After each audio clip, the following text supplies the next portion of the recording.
السلام علیکم۔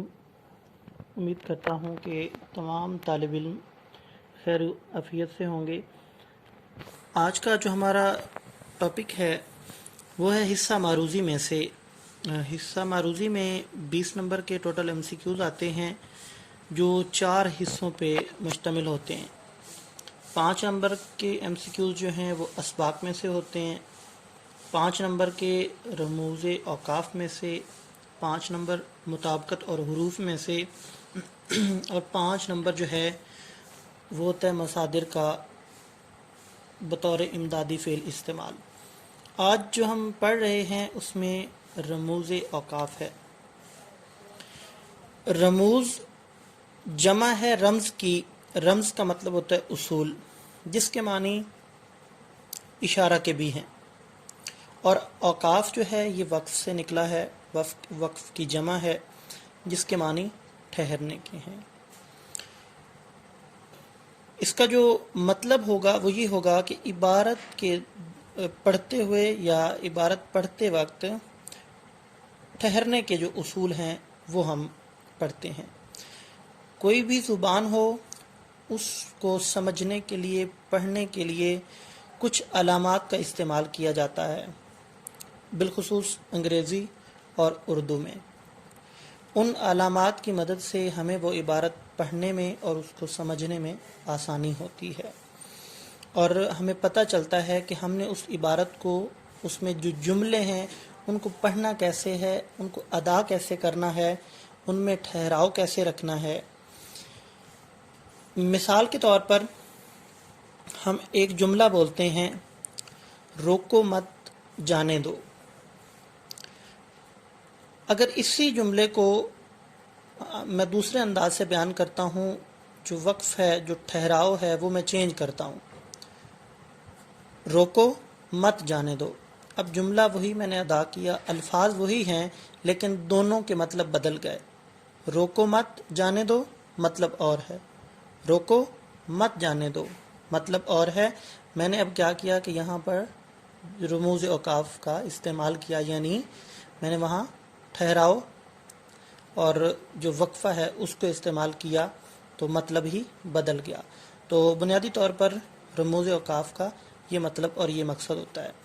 آگے مزید اس کی تعریف بیان کی ہوئی ہے۔ رموز اوقاف سے مراد وہ علامتیں ہیں جو تحریر میں ایک جملے کو دوسرے جملے سے یا کسی جملے کے ایک حصے کو دوسرے حصے سے علیحدہ کریں، جیسا کہ میں نے ابھی اگزامپل میں بھی آپ کو سمجھایا، بتایا۔ اب رموز اوقاف کا فائدہ کیا ہے، یہ کیوں ضروری ہیں؟ ضروری اس لیے ہیں کہ رموز اوقاف کی مدد سے جو پڑھنے والا ہوتا ہے، جو قاری ہوتا ہے، اس کو یہ پتہ چل جاتا ہے کہ میں نے جملہ پڑھنا کیسے ہے، ادا کیسے کرنا ہے، اور کہاں کہاں کس کس قدر وہاں پر میں نے وقف دینا ہے، توقف کرنا ہے۔ پھر دوسری بات کہ اگر یہ علامتیں نہ ہوں تو عبارت اور اس کا جو مفہوم ہے اس کو سمجھنے میں دشواری پیش آتی ہے۔ آگے چل کر ہم اس کو ڈیٹیل سے بھی پڑھیں گے۔ اور پھر سب سے اہم فائدہ کہ ان اوقاف کا جو ایک اہم مقصد یا فائدہ ہے وہ یہ ہے کہ جملے کے ہر جز کی اہمیت واضح ہوتی ہے، عبارت کا مطلب سمجھنے میں آسانی رہتی ہے۔ یہ جو رموز اوقاف ہیں ان کا سب سے پہلے استعمال جو کیا وہ مولانا الطاف حسین حالین نے 1897 میں اپنی ایک کتاب یادگار غالب میں کیا۔ عزیز طلبہ، یہ علامات آپ کی ٹیکسٹ بک کے پیج نمبر 25 پر موجود ہیں، آپ یہاں بھی پڑھ سکتے ہیں۔ یہ دیکھیں جی، ڈیٹیل کے ساتھ اس کا تعارف، اس کی اہمیت یہ بتائی گئی ہے۔ اگر آپ ایک بار یہ پڑھ لیں گے آپ کو فائدہ ہوگا۔ یہ پھر علامات بھی موجود ہیں یہاں، تو آپ اسے بھی ایک بار ضرور پڑھ لیجئے گا۔ اب ہم باری باری ان علامات کو پڑھتے ہیں۔ سب سے پہلے سکتہ۔ سکتہ کی جو علامت ہے وہ یہ الٹا پیش، ٹھیک ہے۔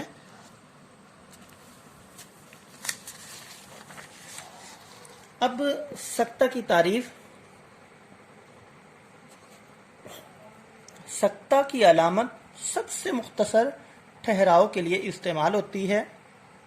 सक्ता को वक्फ खफीफ यानी सबसे मुख्तसर तरीन वक्फा भी कहते हैं। ये अलामत जिस लफ्ज़ के बाद आ जाए वहाँ पढ़ने वाले को, कारी को थोड़ी सी देर के लिए रुकना पड़ता है। आगे एग्जाम्पल्स में हमें ये चीज़ क्लियर हो जाएगी।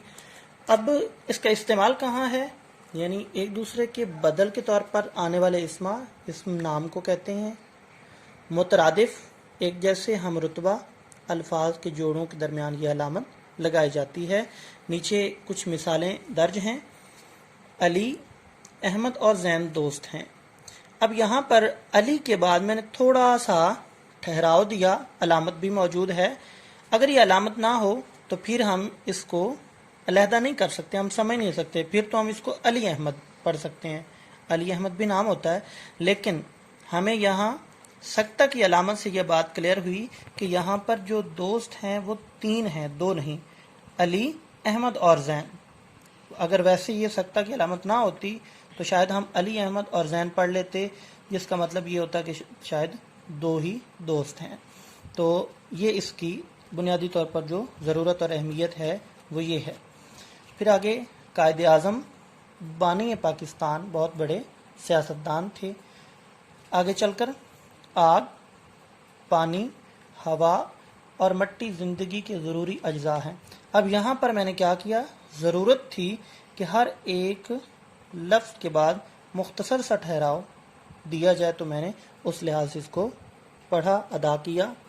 तो यहाँ पर आग अलग है, पानी अलग है, हर एक चीज़ की एक अलग अहमियत है, तो हमने सक्ता की मदद से उसको वाज़े किया। ठीक है।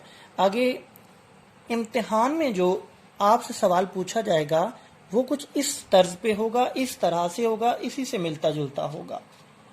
वो या तो तारीफ के बारे में आ जाएगा या फिर वो अलामत के बारे में आ जाएगा।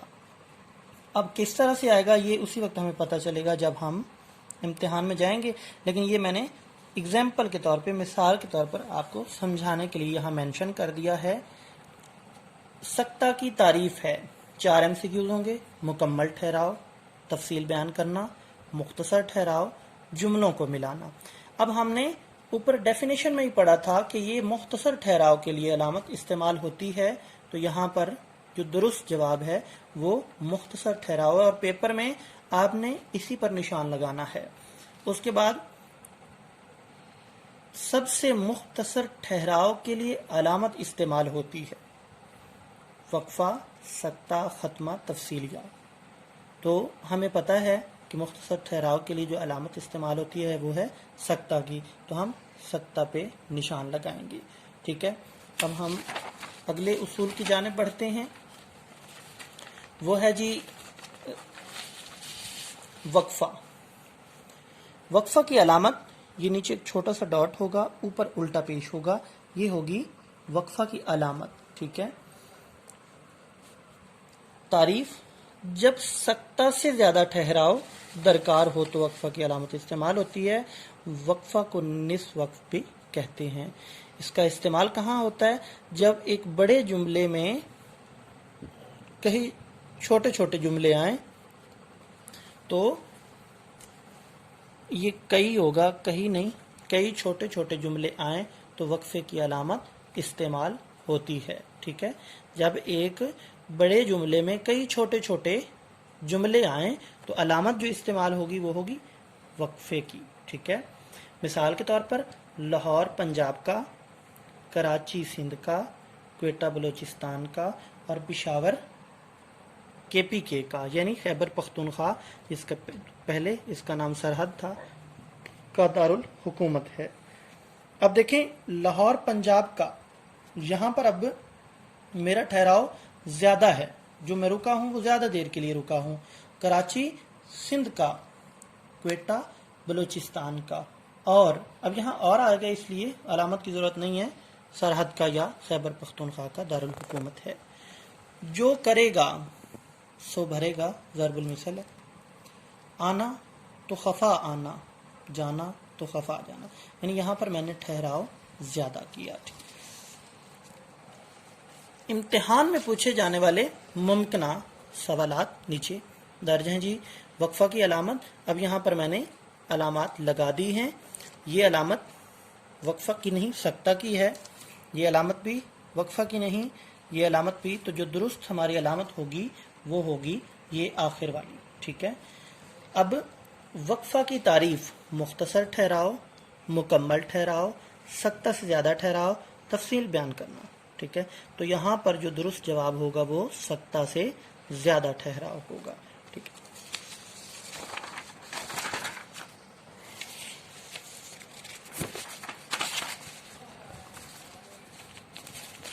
तीसरी अलामत जो हम पढ़ेंगे वो होगी राबता की। ठीक है, अलामत कुछ यूँ होगी, एक ऊपर डॉट होगा, एक नीचे डॉट होगा, ये राबता की अलामत होगी। जब इबारत में वक्फे से ज़्यादा ठहराव दरकार हो तो वहाँ जो अलामत इस्तेमाल होती है वो राबता की होती है। इसको वक्फ लाजिम भी कहते हैं, जहाँ ठहरना हर सूरत में ज़रूरी होता है। ठीक है, इस्तेमाल जब किसी का कौल नकल करना हो या साबका जुमले की यानी पहले से जो कहा गया जुमला हो उसकी वजाहत करनी हो तो राबता की अलामत लगाई जाती है। सच है, इत्तिफाक में बरकत है, ये पहले से कही गई बात है। ठीक है, साबका जुमला है, ये कहा गया है, अब उसकी। इसी तरह किसी अक्लमंद का कौल है, मैंने बताया कौल नकल करना हो, आज का काम कल पर ना डालो। फरमान भी आ सकता है, फरमान नबी सल्लल्लाहु अलैहि वसल्लम है, नमाज मोमिन की मेराज है। इसी तरह मैंने इम्तिहान में मुमकिन सवालात भी दर्ज कर दिए हैं। वो क्या है जी? सच, आगे ये खाली जगह होगी, इत्तेफाक में बरकत है। अब यहाँ पर ये चार नीचे अलामात हैं, इसमें से जो दुरुस्त अलामत होगी हमने वो यहाँ पर टिक लगा देना है। सच है, ये उसके बाद राब्ता को हम पढ़ रहे हैं चूंकि, और राब्ता की ही अलामत आनी है, तो दुरुस्त जवाब ये बे होगा। राब्ता की तारीफ सक्ता से ज़्यादा ठहराओ, वक्फा से ज़्यादा ठहराओ, तो यहाँ पर ये वक्फा से ज़्यादा जो ठहराव हो वो राब्ता होगा। ठीक है, इसके बाद हम जो आखिरी अलामत पढ़ेंगे इस लेक्चर में आज के, वो होगी तफसीलिया। तफसीलिया की अलामत कुछ इस तरह से होगी, ऊपर तले डॉट और आगे ये एक छोटा सा निशान अलामत आगे की तरफ, ये है तफसीलिया की अलामत। ठीक है, तारीफ क्या है? ये अलामत किसी बात की तफसील बताने से पहले इस्तेमाल होती है, यानी जब भी किसी चीज़ की वजाहत बयान करनी हो, तफसील बतानी हो, वजाहत बतानी हो, तो वहाँ पर ये अलामत तफसीलिया की इस्तेमाल होगी। ठीक है, अब इससे पहले हस्बे ज़ैल या दर्ज ज़ैल के अल्फाज भी लगाए जाते हैं, यानी आगे ये एग्जाम्पल भी है कि वर्जिश के मंदरजा ज़ैल फ़वाइद हैं या दर्ज ज़ैल फ़वाइद हैं। तो इस तरह से भी जहाँ दर्ज ज़ैल या हस्बे ज़ैल लिखा होगा वहाँ पर अलामत जो उसके बाद होगी वो तफसीलिया की होगी। इस्तेमाल किसी फहरिस्त को पेश करते वक्त अलामत जो यानी किसी चीज़ की तफसील बयान करते हुए उसकी डिटेल बताते हुए जो अलामत लगाएंगे हम वो तफसीलिया की लगाएंगे। ठीक है, एग्जाम्पल्स कुछ वर्जिश के फ़वाइद मंदरजा ज़ैल हैं।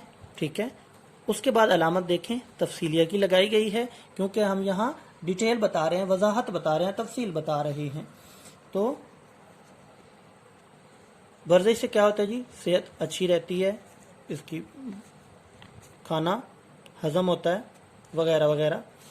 फिर आगे पाकिस्तान के बड़े दरिया ये हैं, अब हम यहाँ तफसील दे रहे हैं, दरियाओं के नाम हम बता रहे हैं, वहाँ पर भी अलामत तफसीलिया की ही लगेगी। सिंध, जेहलम, सतलुज और चनाब। अब हमने क्या किया कि हमने दरियाओं की तफसील बताई, तो अलामत कौन सी आई? तफसीलिया की। इम्तिहान में कैसे पूछा जाएगा सवाल? चीज़ों की तफसील बताने से पहले अलामत इस्तेमाल होती है, किसकी? वावैन की, कौसैन की, तफसीलिया की या राबते की। तो कौन सी अलामत आएगी? चूंकि हमने तफसील बतानी है, वजाहत बतानी है, तो अलामत तफसीलिया की आएगी। तफसीलिया की तारीफ क्या है? तफसील बयान करना, जुमलों को मिलाना, मुख्तसर ठहराव, मुकम्मल ठहराव। तो हम पढ़ चुके हैं कि जब हम वजाहत या तफसील बयान करते हैं तो अलामत जो है वो इस्तेमाल होती है تفصیلیہ کی. ٹھیک ہے جی.